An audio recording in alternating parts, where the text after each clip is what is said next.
ఏ స్నేహము కావాలని ఇన్నాళ్ళుగా తెలియలేదు.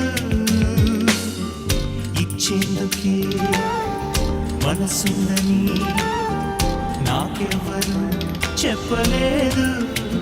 చెలిని చిరునామా తెలుసుకోగానే రెక్కలొచ్చాయో ఏమిటో, ఎటో వెళ్ళిపోయింది మనసు, ఇలా ఒంటరయింది వయస్సు. ఓ చల్లగాలి